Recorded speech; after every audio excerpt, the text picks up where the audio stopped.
But the concept of interpreting a data set that's speech and evolves over time, so there's not like a very long history of repeatable correlation between this specific type of data and this stock movement. That's what they want. They're very lazy. They're like, well, show me the 3 years of correlation. Like 3 years of correlation, this word didn't exist 3 years ago. The way people express themselves has changed over the last few years. So, like, I can't do that for you. And it's funny, the reason why I'm telling you this, you might or might not know, I had the first social intelligence company called TickerTags for TickerTags. Wall Yep. Street.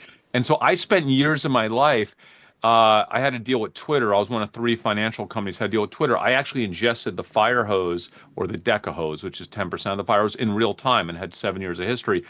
We basically had over 1.5 million word groupings that we would quantitatively measure the volume of speech patterns on a minute by minute basis.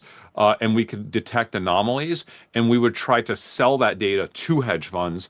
But they were like, well, show me years worth of correlation data. And you're like, dude, no, I can't do that. Like, why would you even ask for that? That should be so obvious to you that Hmm. that's not even a thing that's doable. But that's all they know.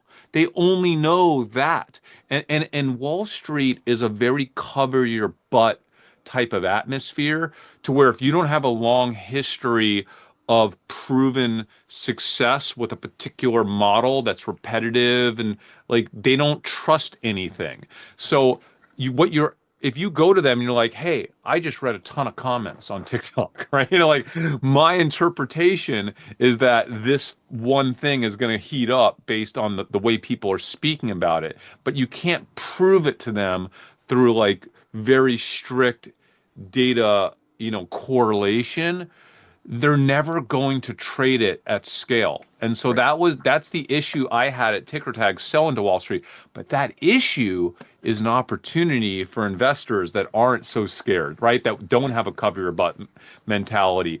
Like, it's so intuitively obvious that this just makes sense. And for me especially, that I'm happy to like throw a lot of weight and risk capital when I see behind a trade that's based just on this conversational data set, because it's the data set I've been trading since since the birth of the first social channel. Like, I was doing this on Facebook. Oh, let me tell you a funny story on Facebook. So Hmm. you go all the way back to like one of the early, I don't talk about this one very often. There was a show called Chuggington.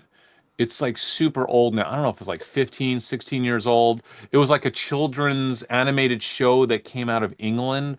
And there was a single comment on my Facebook page back in the day when Facebook was the only social channel.